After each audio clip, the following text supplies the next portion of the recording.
Speeches हैं महात्मा गांधी की इनके पास रिकॉर्ड में, और उनको भी मैं आपको सुनवाऊंगा। और राम तो आज भी जिंदा है, तो वो तो साक्षात परमेश्वर, ऐसा हमने मान रखा है।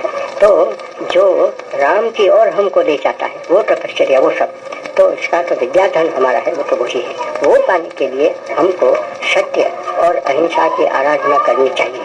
तो ये कहता हूँ, ख्रिस्ती है वो अच्छा क्रिश्चियन तो इस्लाम को मानने वाला है, तो अच्छा मुसलमान बने, सिख वो अच्छा सिख बने। अगर मैं अच्छा हिंदू बने और दूसरों को भी अच्छा हिंदू होने की प्रेरणा करता हूँ, ख्रिस्ती को अच्छा ख्रिस्ती बनने को मैं समझता हूँ।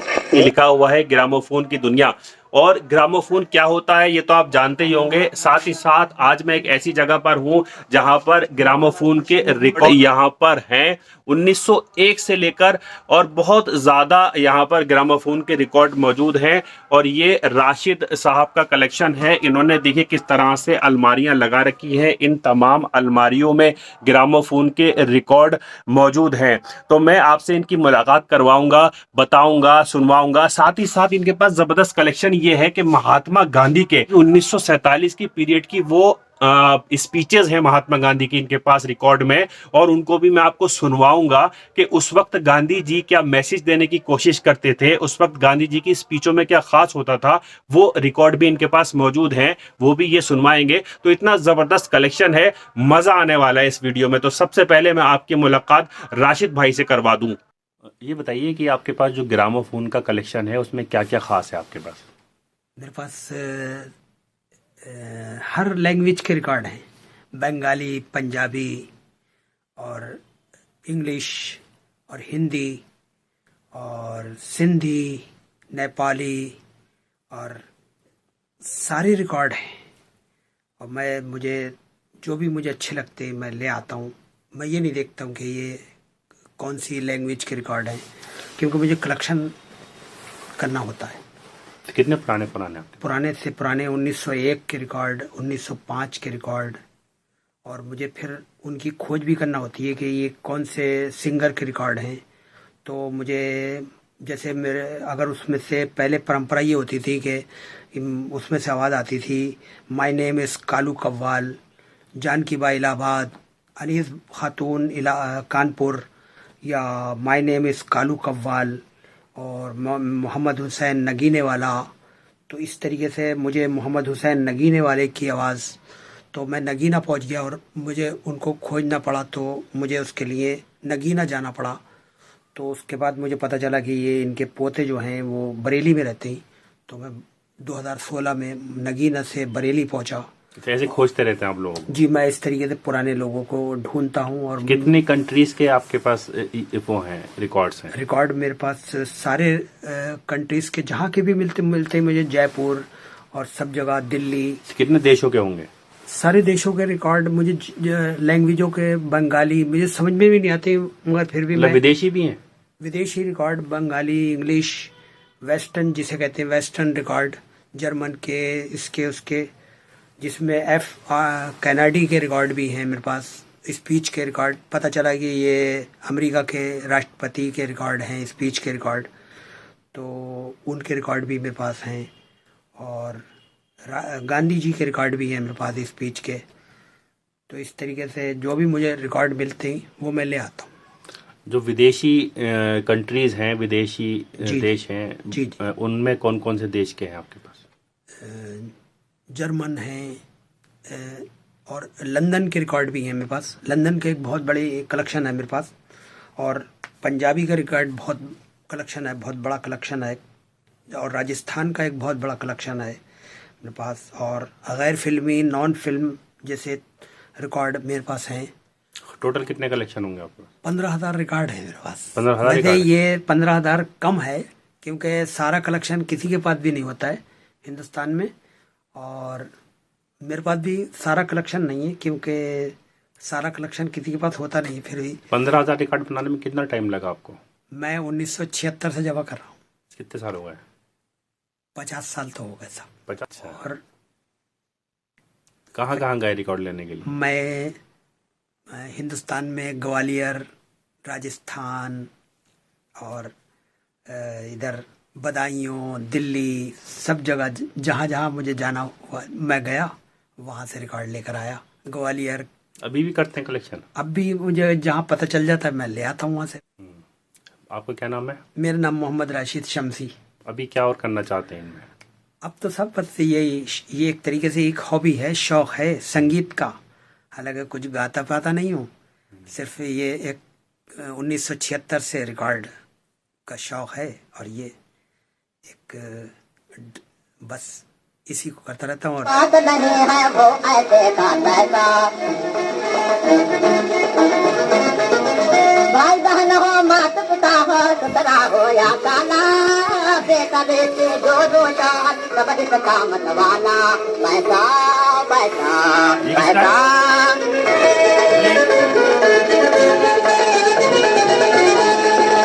दीवाना है उसका, दीवाना है उसका, जिसके जेब होए से खाने, पैसा जिसकी बात में हो तो उसके है दीवाने दीवाने दीवाने। यानी पैसा जिसके पास नहीं है वो दीवाला है। एडिसन कब का है ये 1901 का है। और सबसे वो- ये इन्होंने आविष्कार किया था? ये जी हाँ, ये एडिसन। और वो फोटो दिखाऊं? कौन है ये एडिसन साहब? एडिसन जिन्होंने इसका आविष्कार किया है।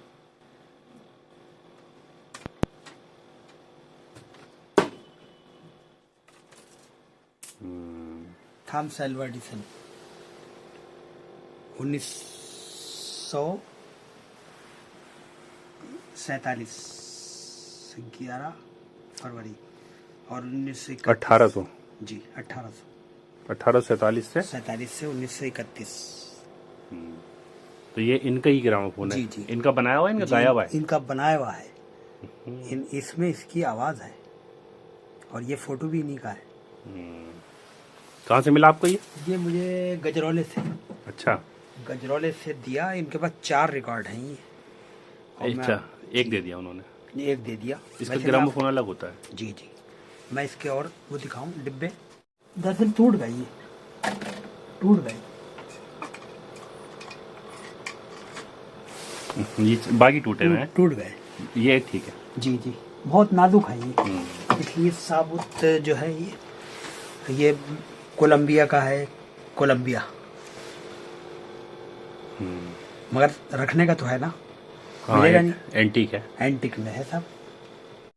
ये भी रिकॉर्ड है। अच्छा, हाँ, ये बेल्जियम के रिकॉर्ड है। अरे ये देखिए, बेल्जियम के रिकॉर्ड। कितनी कंट्री के रिकॉर्ड है आपके पास? मेरे पास सारी कंट्रियों के रिकॉर्ड है। तकरीबन कितनी? 2, 3, 4? रशिया के record, German, America.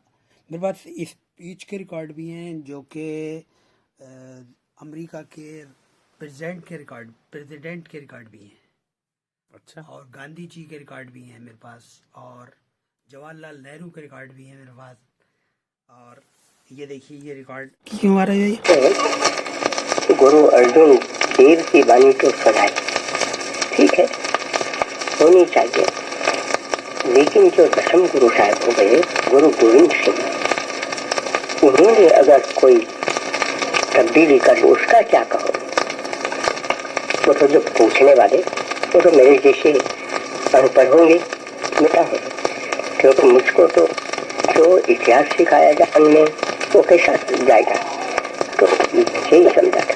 Govind Singh तो एक मुसलमानों के दुश्मन के हिस्से से पैदा हो, कहते हैं देहरा मस्जिद सोई, क्या वह नमाज सोई।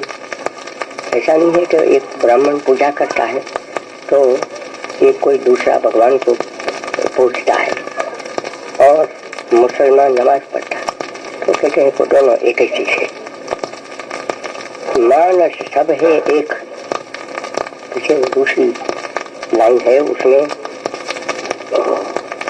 गुरु गोविंद सिंह ने ये कहा कि मानस सब है एक, भाई अनेक को प्रभाव है, तो हम पीछे मान लेते हैं हम सब अनेक है, तो अनेकपन है वो एक दिल पर ऐसा एक असर हो जाता है कि आप इतनी बड़ी मजलिस है, तो ये भी कह सकूँगा, मैं भी कहूँगा कि हम तो अनेक थे, लेकिन वो कहते हैं कि वो मानवी की हैसियत से तो एक पीछे उसमें एक व्यक्तिगत, तो व्यक्ति तो करोड़ों रहे, लेकिन वो स्वभाव से तो एक है, पैदा हुए थे एक बस मानव जात, ये कहा जा सकता है। इसलिए वो लिखा है उसको, पीछे कहे कि देवता कहो, अदेव कहो, जच कहो, यक्ष, गंधर्व कहो, तुर्क कहो, मुसलमान, हिंदू, वो सब न्यारे ऐसा कहोगे ना, तो वो गोविंद सिंह जी कहते हैं कि देखत को अनेक भेष है, उसका प्रभाव है। जीसस क्राइस्ट मनीषी उनके तब जितने उसके तो मैं तो ख्रिस्ती भाई जितने पड़े हैं तो धन्यवाद देना चाहता हूँ, मुबारकबादी देना चाहता हूँ। और मैं चाहता हूँ ये जो जिसको वो अपना ईश्वी सन मानते हैं वो विषय खत्म हो जाएगा आखिर में, तो उनके लिए ये नया वर्ष होगा, वो उसको फले, वो बढ़े, मैं ये नहीं चाहता हूँ। और मैं तो नहीं चाहूँगा तो कोई भी हिंदू मुसलमान या सिख ऐसा समझे कि ख्रिस्तियाँ हैं वो तो थोड़े पड़े हैं, उसको बर्बाद हो जाए, अथवा तो वो बुरा कि वो ख्रिस्ती तो बने, अभी उनको हिंदू बनना है या तो सिख बनना है या तो मुस्लिम बनना है, वो चीज़ नहीं। अरे तो सुई वो हो गई, तो ये नया वर्ष होगा, वो उसको फले, वो बढ़े, मैं ये नहीं चाहता हूँ। और मैं तो नहीं चाहूँगा कि कोई भी हिंदू मुसलमान या सिख ऐसा समझे कि ख्रिस्तियाँ हैं वो तो थोड़े पड़े हैं, उसको बर्बाद हो जाए, अथवा तो वो बर्बादी से भी बुरा कि वो ख्रिस्ती तो बने, जो बनना है या तो सिख बनना है या तो मुस्लिम बनना है, तो मेरी चीज़ नहीं, मैं उस चीज़ को चाहता नहीं। मैं तो ये चाहता हूँ ख्रिस्ती है वो अच्छा क्रिश्चियन, तो इस्लाम को मानने वाला है वो अच्छा मुसलमान बने, सिख वो अच्छा सिख बने। अगर मैं अच्छा हिंदू बने और दूसरों को भी अच्छा हिंदू होने की प्रेरणा करता हूँ, ख्रिस्ती को अच्छा ख्रिस्ती बनने को मैं समझता हूँ मेरा धर्म है, उसका प्रचार कर रहा हूँ, ये मैं मानता हूँ। इसलिए मैं ख्रिस्तियों को जो यहाँ हिंदुस्तान में पड़े हैं वो बाहर पड़े हैं, ये मैं तो ये कहूँगा वो सब आबाद हों, वो संयमी ने जो त्याग धर्म उनको सिखाया है उनका वो पालन कर, इसी तरह से रहें कि आबाद बढ़े, ये करें। गरीब ख्रिस्ती को मैं कि वो आप अच्छे की कोशिश करें, और अभी जो की तरफ से मदद मिलती है वो उससे आप नाचे से आप ऐसा समझेगा अच्छा हमारे पास से हो गई, ऐसा एक इस्लाम में जो खलीफाओं को दिया, तो उसमें जब वो हजरत उमर के लिए है वो कहा गया, उसके बाद कोई अच्छा उलिया जुदा था, कुछ इनाम अकराम आ गए, मैं उसको कहा करे आज हमारे घर में पुरुष घर में बला भी है, उसको कहा इतना अब मैं नहीं चाहता हूँ अपने संयम पर कायम रह सकूँ, बहुत शौक में पड़े धर्म की, तो मैं तो कहूँगा तो मुबारकबादी देना चाहता हूँ। उन ख्रिस्ती के दिल में कुछ ऐसा रेशम गमी हो गई है, अच्छा अभी तो गिरजा, अरे गिरजा तो यहाँ पड़ी है, गिरजा के लिए कोई थोड़ा मकान चाहिए, अगर मकान चाहिए तो हमारा शरीर है वो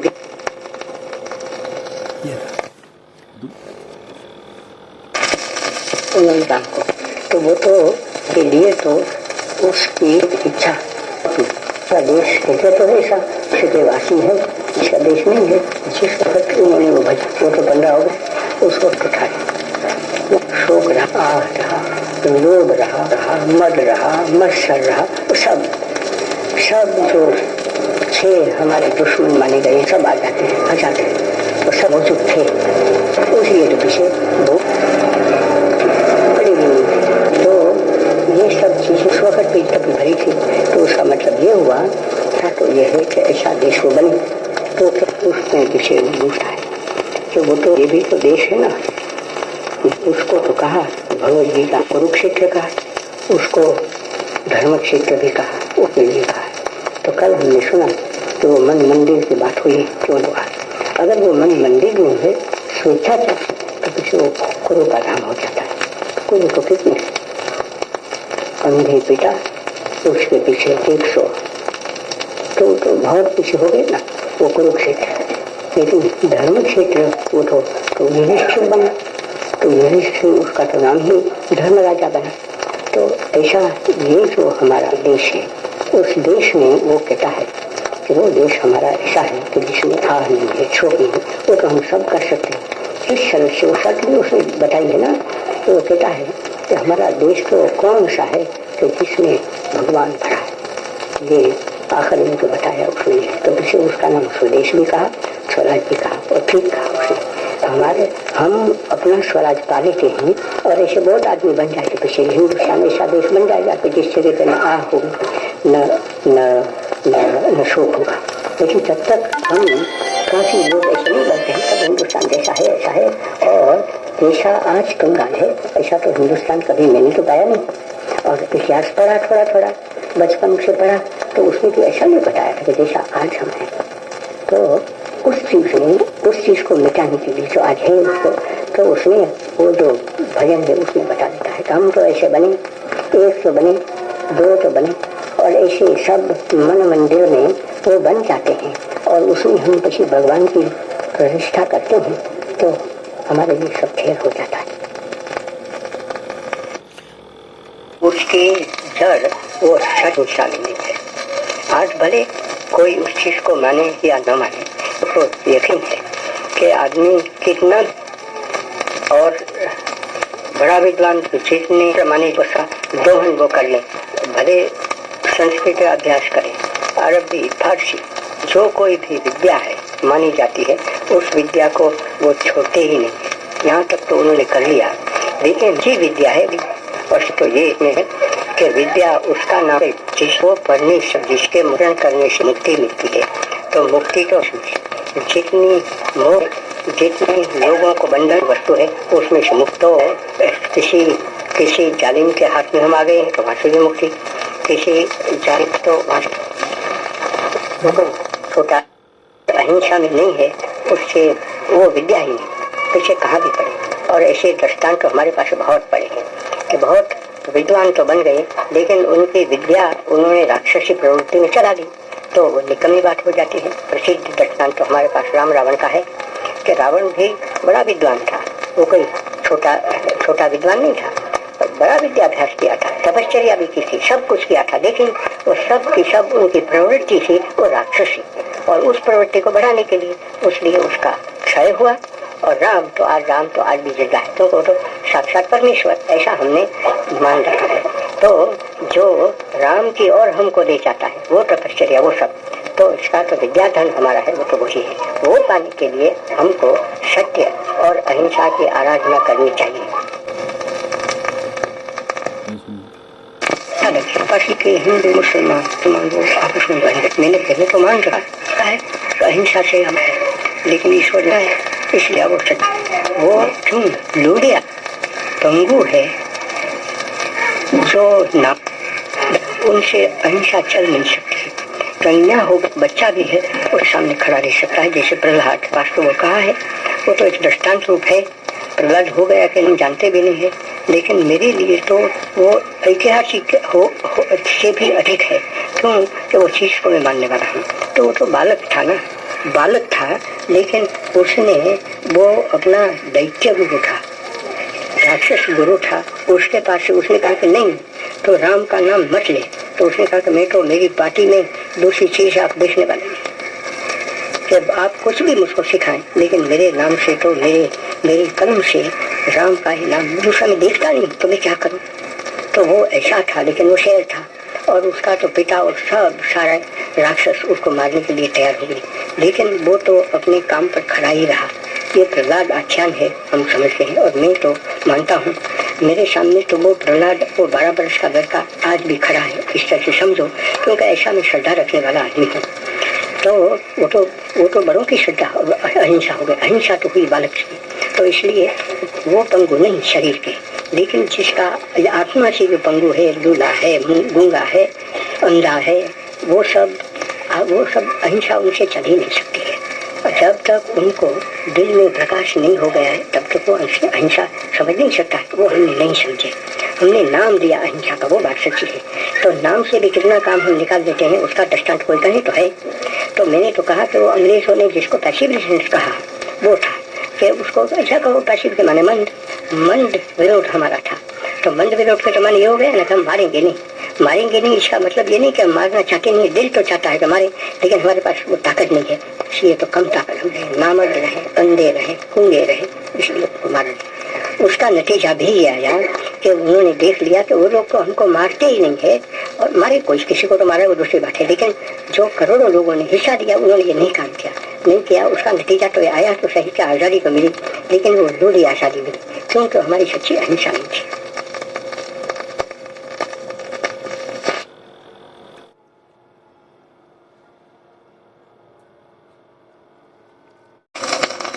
मेरा खास भाई वो भी तो मैं आपको बता दूंगा, है आपके लिए भी अच्छा। आज मेरा वैद्य मन से, वचन से और कर्म से वो राम है, ईश्वर है, कहो वो है मेरा वैद्य। और वो वैद्य कैसे बन सकते हैं, तो आपने सुना है भजन कि दीन नाना दुख हरण देख। इनके जो दुख है, तो दुख में तो वो सब, वो कोई एक शादी हमारी एक मानसिक आध्यात्मिक एक आत्मा पट्टा या दुख का हरण करने वाला वो है। रोज में गाऊं, उसका ध्यान भी करूं, और पीछे उसके मुताबिक न चलूं तो मैं इसका, और पीछे मेरी दीनता ये भी तो देखें कि जब से मैंने समझ लिया कि नैसर्गिक उपचार सबसे बड़ा और अचूक इलाज उपचार वो तो राम नाम है। तो एक आदमी वो तो जिंदा रह गया वो दूसरी बात है, लेकिन वो तो मर रहा था, और उसके दिल में भी ऐसा हुआ कि चलो अभी कोई अस्पताल में मुझको भेज दे तो अच्छा है। तो मैं वहाँ चला गया, पुणे से 4 मई में पूर्व, तो उर्ली में चला गया, और उनको मैंने कहा कि आप घबराहट में पड़े हैं तो आप जरूर अस्पताल में जा सकते हैं, लेकिन मेरे मार्फत नहीं। तो मैं जहाँ जो मेरे पास आ जाते हैं तो वो व्याधिग्रस्त लोग, तो उनके लिए तो मेरे पास आज तो राम नाम है, मैं तो आपको दूसरा कुछ दूंगा। हाँ, राम नाम है तो बस मैं मट्टी दे लो, आपको पानी का उपचार कर लो। मैं जानता तो हूँ कि मट्टी भी नहीं चाहिए, पानी का उपचार भी नहीं चाहिए। अगर वो राम नाम और हृदय में अंकित हो गया है तो उसको बाह्योपचार कुछ भी नहीं चाहिए, लेकिन कुछ करें। आखिर में देह है, देह का धर्म, वो देह को पालन करना है तो कुछ करें। तो मैंने कहा हाँ, मिट्टी रखो, पानी रखो और भगवान का नाम लो, और इतना निश्चय करो कि यहाँ मर जाऊंगा तो भले मर जाऊँ, और जिंदा रहता हूँ तो सीधा। तो वो तो जिंदा तो रहते हैं, लेकिन मैंने एक नौजवान जिसको बहुत दुनिया में काम करना है, कमाई भी करना है, उसको तो मैंने ये दिया, उसने वो मान लिया। और जब मेरे पास आ जाती है तो मैं कहूँ कि नहीं, मुझको तो डॉक्टर मेहता दे, कुछ डॉक्टर सुशीला दे।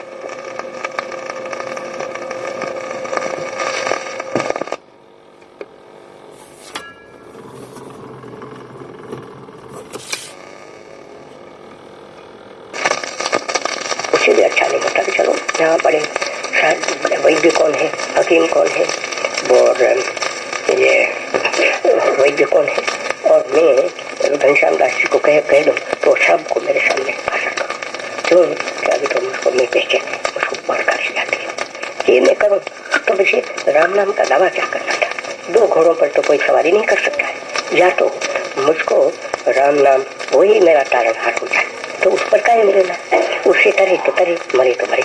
लेकिन बात ऐसी है कि जो मनुष्य राम नाम को हृदय में अंकित करता है उसको मरना है ही। ये ठीक है कि शरीर जाए, शरीर तो कौन सा है, शरीर तो मैंने बताया व्याख्या में कि वो तो क्षणभंगुर है, आज है कल नहीं, अब भी है और दूसरी क्षण में नहीं है। ऐसा शरीर पड़ा है, उसको 2 दिन लंबाने में पड़ा क्या है, और मेरे सिवाय कोई दुनिया का काम चलने वाला नहीं है, इतना मैं अहंकार रखूं, और इसीलिए मैं कोई न कोई उपाय करते सिंगारे की चेष्टा करूं। और पीछे सांप आया, मुझको काटा, मर गया, बिजली ऊपर से गिरी, मर गया।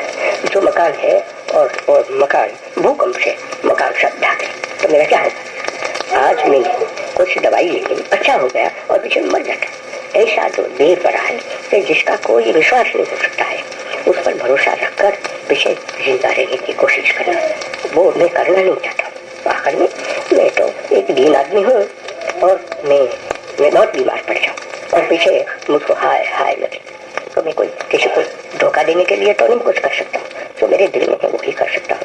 तो ऐसा होगा तो आप लोग सब कह सकते हैं, अरे उसका राम नाम कहाँ गया, उसने तो आखिर में जो है सबसे बड़ा वैद्य है उसको बुलाया, सबसे बड़ा डॉक्टर है उसको बुलाया, सबसे बड़ा क्यों मैं उसको बनाया। तो मैं आपको कहता हूँ कि ऐसा मैं करना शुरू करूंगा तो मैं निकम्मा हो जाऊंगा। अब जब तक मुझको ये ज्ञान नहीं था तब तक मैं निकम्मा नहीं बन सकता था, लेकिन जब वो ज्ञान हो गया तो मैं निकम्मा बन जाता हूँ। इसलिए मैंने सोचा कि आज पहली बात तो आपको वो कह दो और उसके मार्फत में राम नाम की जो बड़ी भारी महिमा है वो भी सुना दो। एक बात मैंने उसमें कुछ आपका समय लिया, लेकिन वो समय देने के लायक चीज है। दुनिया में अखबारों की ताकत तो बहुत बड़ी हो गई है। जब आजाद हो जाते हैं तब पीछे उनकी ताकत और भी बढ़ जाती है। आजाद ये कहो नहीं सोचा है, चलो सब जो अखबार निकालने वाले हैं उनको एक निश्चित जगह की जरूरत है, इतनी जो उन्हें कहते हैं कि कुछ बुरा लिखेंगे तो उतना पैसा पड़ेगा, तो वो सब तो बन नहीं सकता है। बन तो पीछे क्या हो सकता है, जब आजाद बने हैं तब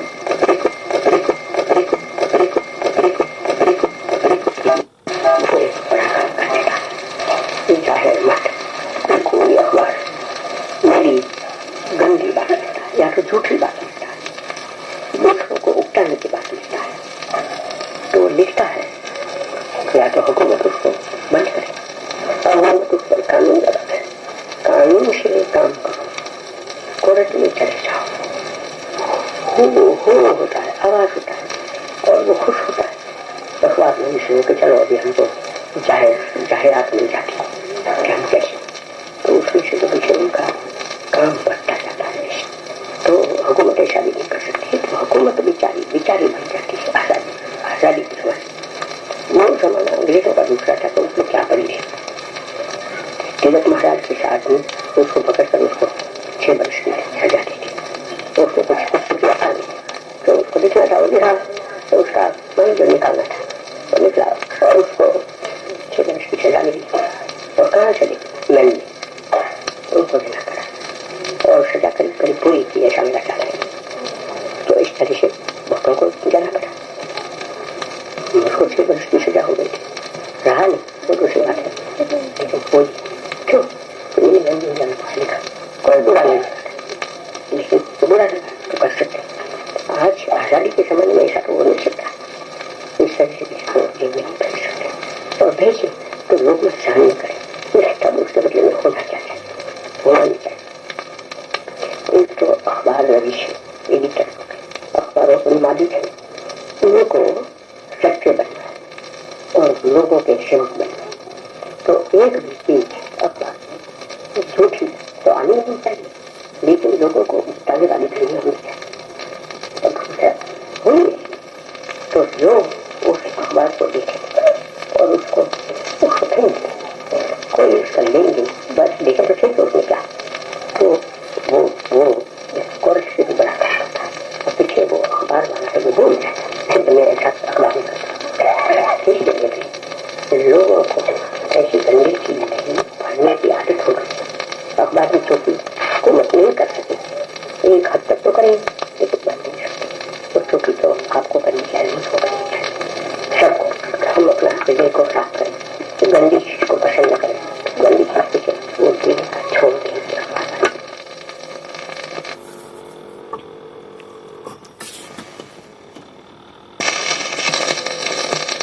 आजादी मिली है, दी है, हम वो भी एक अच्छी सारी दुनिया कहती है, मैं नहीं कहता हूँ कि इस तरह से को किसी हुकूमत ने किया नहीं, अच्छा वो छोड़ देते और यहाँ से चले जाते, इस तरह से तो हमारी आजादी आती है।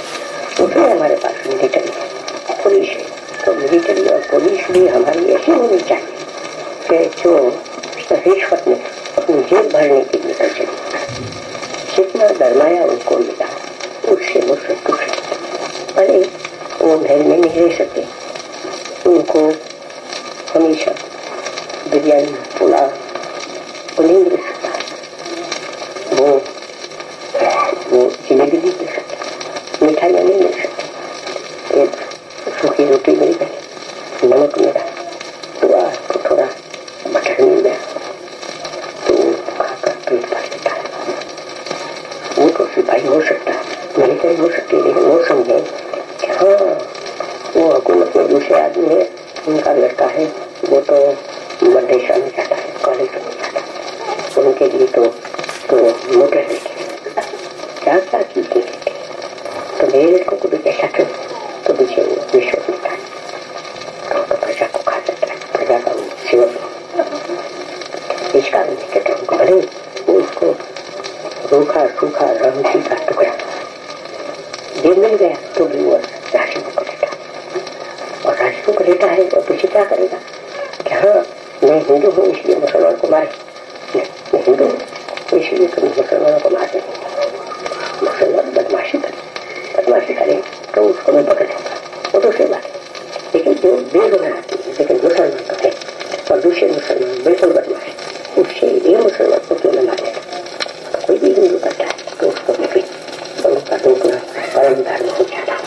तब तो मैं कहूँगा कि वो हिंदुस्तान का नमक खाता है, पक्षी खाता है। इस तरह से अगर पूरी मेरी चीज नहीं रहते तो पक्षी और नमक नहीं खाते और नमक आराम बनते। इसलिए मैं तो ये कहूँगा चीख कर जब तक मेरे में सांस पड़ा है तब तक करें। हम तो शरीफ रहे, हम शरीफ रहने नहीं, एक तो हमारे अखबार को शरीफ रहना है, दूसरे हमारी पुलिस और मिलिट्री को शरीफ रहना है।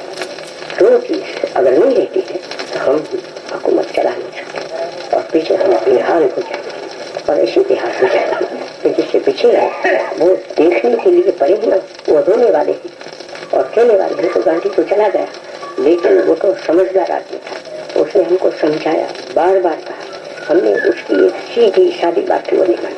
अहिंसा को तो छोड़ दिया उसने, मैं कोई थोड़ी यहाँ अहिंसा की बात करता, मैं तो यहाँ एक कैसा भी हिंसक आदमी है लेकिन उनको शरीफ तो बनना है, तो शरीफ शराफत की बात नहीं करता। एक ही बात, अगर हिंदुस्तान न सुने